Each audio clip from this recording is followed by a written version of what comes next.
Hello, my friends, and welcome back.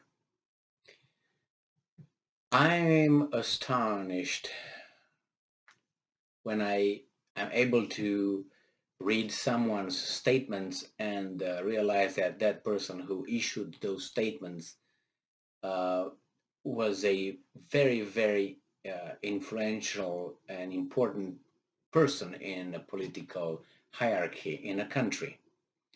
And I'm not really talking about let's say a politician, a career politician. Maybe, as someone said, they only have to have charisma in order to get where they are. But that tells me that the public is very limited, if you know what I mean. But when I see an individual who is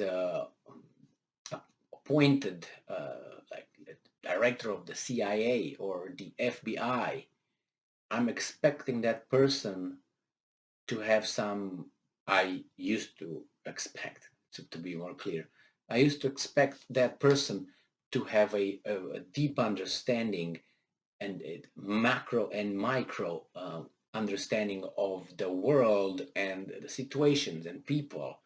And I, I was disappointed each and every time I heard a former CIA director or a current CIA director talking about and analyzing issues.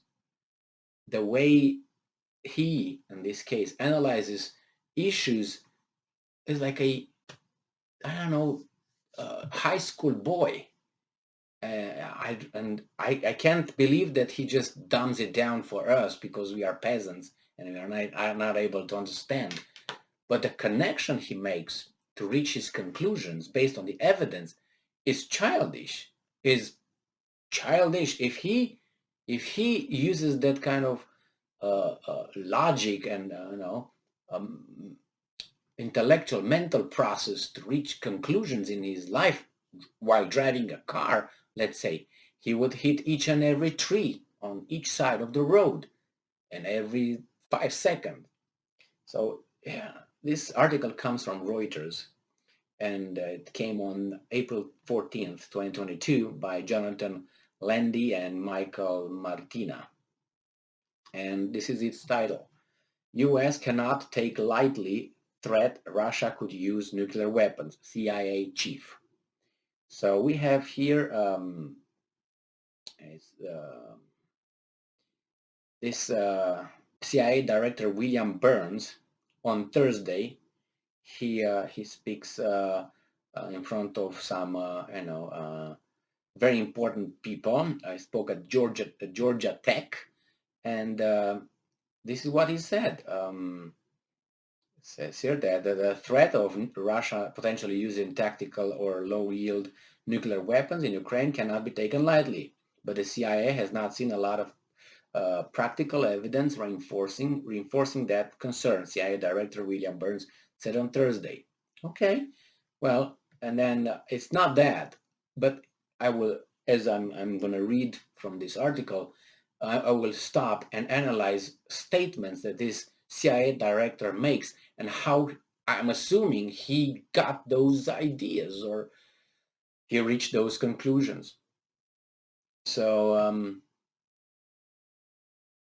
it says here that earlier on Thursday, Dmitry Medvedev, deputy chairman of Russia's Security Council and a close ally to Russian President Vladimir Putin, warned NATO that Moscow would deploy nuclear weapons and hypersonic missiles in Kaliningrad, a Russian enclave in the heart of Europe, if Sweden and Finland joined the Atlantic Alliance.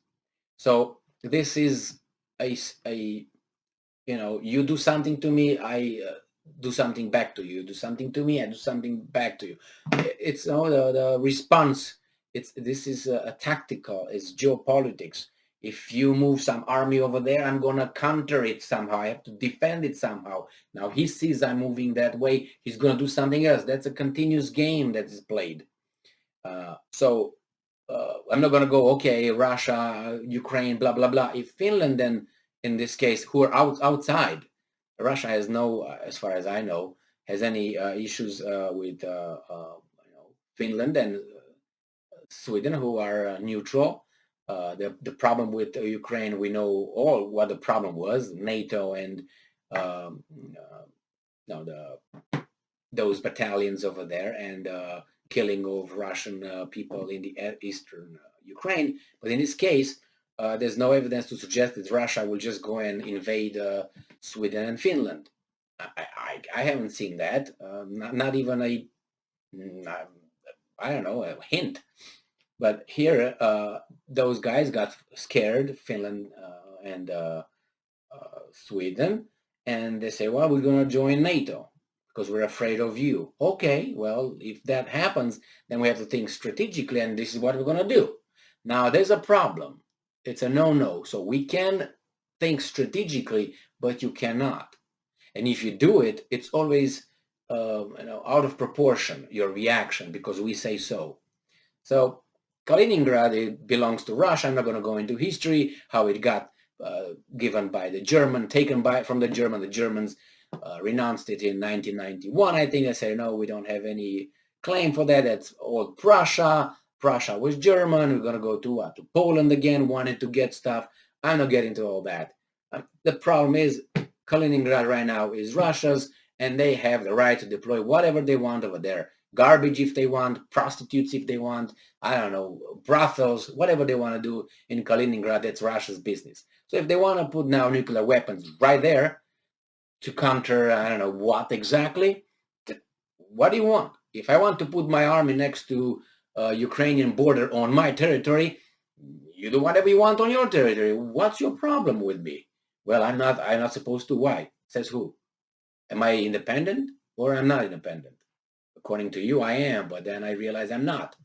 So everybody's now, oh my God, he's going to do this. So Burns spoke at Georgia Tech on the potential desperation and setbacks dealt Putin, whose forces have suffered heavy losses and have been forced to retreat from some parts of northern Ukraine after failing to capture Kiev. Now, this assessment, I think it's very childish. I don't have any evidence, maybe you guys have, that Russia started an attack on Kiev with the army that came around it. If you're aware of that and they try to take Kiev somehow, then please inform me. I'm not aware of that. So the problem with that army that stopped over there at Kiev was to keep the Ukrainian army stopped over there so that it can intervene in the eastern provinces where the real war was occurring. That was the plan, Burns. But Burns, he says, no, he didn't succeed. He couldn't take Kiev. So that is the assessment of a CIA. I don't want to hear anybody saying, Emil, he knows better. No, he doesn't. There's no evidence that the Russians tried to do that. There's no evidence the Russians even bombarded Kiev. They could have done it, and if they really wanted, they could have razed Kiev. If they could have razed, like in 3 hours, Kiev, no more. And with the army around it, they were just keeping the Ukrainian army over there. They retreated, not because, oh my God, we were pushed back. Now, he says setbacks. Okay, maybe, I don't know. I'm still waiting. What setbacks? Now it says heavy losses. Yeah, they're heavy losses. Maybe, I don't know. I don't know the plan. I don't know exactly how Putin or his army generals thought about this. I don't know. They told us what they're going to say, what they're going to do. They're going to go in the east. They're going to come here. Going to do this. Going to do this. They're going to they Nazify. They're going to destroy the military, Ukrainian military. That's steps that they take. They said that. I don't know if they set a timeline, like in 5 minutes we're going to do this, in 3 minutes and a half we're going to accomplish that, another 5 seconds we're going to accomplish that, so that means like 5 minutes point 52, we're done with Ukraine. Maybe, maybe not. Well, setbacks. I don't know. I don't know exactly the timeline the Russians have. People died, yeah. I don't know how many they expected. Do you? Do you know how many they expected? No, I don't.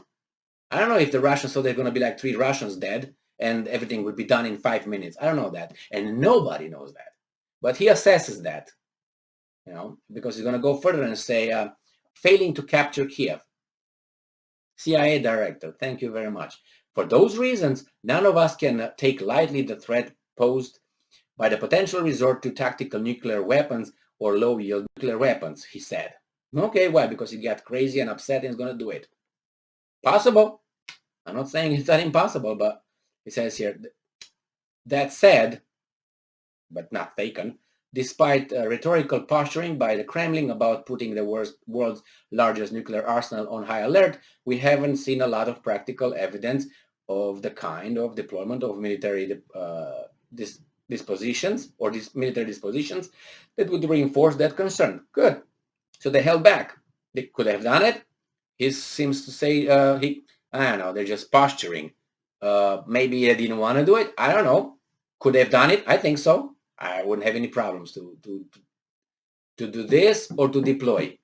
The fact that they didn't, it was not just posturing. They were like, back off. This is where we are. I'm irritated right now with some or whatever reason. And I told you what the reason was. The NATO brought its shock force, or how they call it, the Eastern Front. That's how they say, well, you do that, we're going to get ready with this. Counter. You do this, you send my diplomats out of your country, we kick yours back. But anyway, no, you can't do this. So it says here that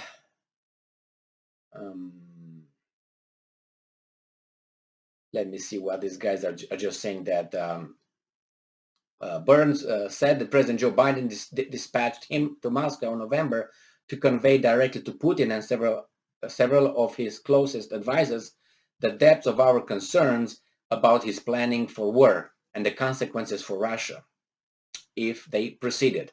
So I thought that Putin was the only person over there in charge. So how come you spoke with some of his closest advisors? What they're talking about? It's a contradiction. Because everywhere on mass media you hear Putin is the only one, and nobody, I mean, he's like, he's the dictator, he does whatever he wants, he's not consulting anybody else, no advisors, it's just him. We know everything goes through Putin. Yeah, and he's the only one. Nobody. Now he tells me, this guy, he went over there and he discussed with advisors and with Putin. Why? Why bother? Why were the advisors? Why does he even bother to mention them? If it's the way they claim it is. And he says that I was troubled by what I heard. Okay, let's see, Burns, what did you hear?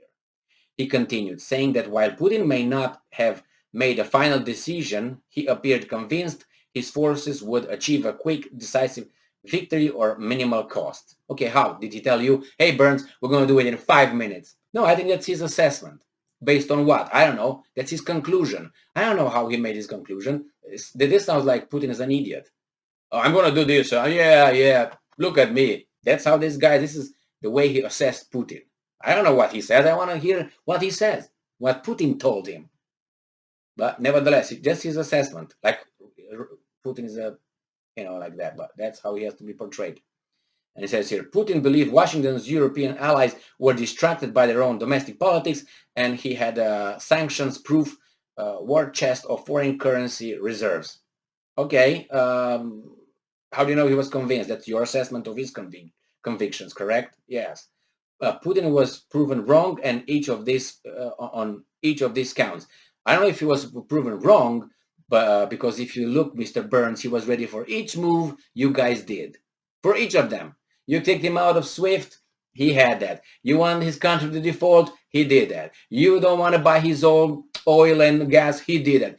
Everything seemed like the next day was ready. He just took it like the ace from here and put it on the table. You brought another thing, another ace, ran on the table. His answers were sweet, not like they were, oh, let's scramble for something. What are we going to do now? It was not like that, Burns. Your power of analysis, Burns, you're a CIA director. And that's the way he thinks. That, oh, there's no evidence for that. The Russians' response was clear, swift, and appropriate. They bypassed all these things. Look how in trouble are the Europeans with the gas. Look at Germany. Look at France. So what are you talking, Burns? They were prepared for this. They're not like so as you want to portray them, but that was the director of CIA's assessment. Thank you very much. And then he says here, now he's going to make a psychological evaluation of Putin mental health. The Russian leader, Putin, stewed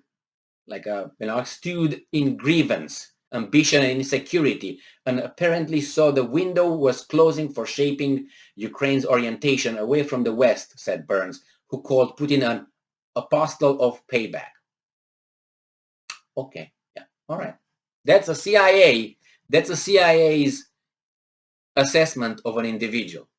So if he meets you, he might have the same. He knows exactly. That's his opinion. He can have it, but I think that this assessment is just childish. But from what I know, but hey, I'm not a CIA director, so what do I know? Well, I don't trust these guys. I'm listening to what they say, how they think, how they analyze, and that's what they are. I don't look at their title, because whenever you argue from the standpoint of authority, that means you are insecure. Let's put it this way. So if someone tells you, you know what, hey, we can't talk about I don't know, geography here because I have a doctorate I have a PhD in geography. It's like I would say, okay, I have a PhD in sociology, so you can't talk about social studies or social issues because I know best. This is how these guys are. So I try to listen to people to see how they analyze things based on the evidence, how they synthesize things, and what conclusion they bring. And then I realize this guy has a shallow way of seeing things. But whatever. And I guess the same thing you do. Man, we are free to do this. It's no doubt about that. But I'm not a CIA director. That's another point. I'm not a CIA director. So this guy is. And he is in control of so much at stake here with the United States. And the U.S. intelligence had been vital to Ukraine's fight against Russian forces, said Burns, whose diplomatic post included one of the U.S. ambassador to Moscow. So he was ambassador to Moscow as well. And then the crimes, he said, those forces committed in the Ukraine town of Bucha are horrific. Yes, they are. What forces? We don't know what forces. Do you? I don't. I don't. Do you? Oh, one side of the equation says the other ones, but in the other one says no, it was not us, it was something else. So who was there an investigation? No, unless there's an investigation, impartial. I don't take this. I mean, again, he is a CIA director, and he talks without even knowing. Oh, those crimes of those troops. Which ones? Do you have evidence? Put them on the table. How did you acquire those evidence? Oh, a person talking about something else. Do I know is that? Really? Do I know those people that you claim you heard over the radio are those exact people? How can I authentify the tape? I mean, these guys think that are dealing with retards. That's the word. That's what I think. And then in other remarks, Burns called China a formidable competitor seeking to overtake the United States in every domain, not in every, from economic and military power to space and cyberspace. Yeah, they don't want to take you on social ideas, that's for sure. So China's ambitions under its leader, Xi Jinping, are quite threatening and include a possibility that Beijing would seek control over Taiwan by military means, he said. Well, you see, I'm surprised they didn't do it. Probably they wait a little bit longer. The further out we get in this decade, the greater the risk becomes. Yeah, well, it becomes, but people don't want to listen to your orders and your threats and blackmail. Yeah, if you do this is what's going to happen. But if they tell you that, oh my God, it's a threat. Okay, it's so shallow. This guy is a shallow guy, and he is in control of CIA of the United States of America. That's ridiculous, and it's just pathetic. But here is where we are. Look, we have a president. Look, we have a vice president. Look at this spokesperson. What's her name? Spokeswoman, Psaki. Show me a person. Look at the McKelly, whatever is the chief. I can't find my words now. My God, General Kelly. Listen to what they say. And who are those people? Who are the Blinken? Look at the other weasel. I can't remember his name right now. That every 3 words it's something that is not even there. It's unbelievable. And this is the mass democracy with campaign contributions and this. This is it.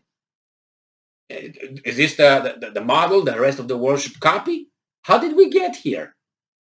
It's ridiculous. And then they assess things like they do. And you have the other one, the economist, Yellen. Another one. Oh my, Jesus Christ, we have these people, unbelievable, unbelievable. And then deal with Lavrov, or they deal with the real world.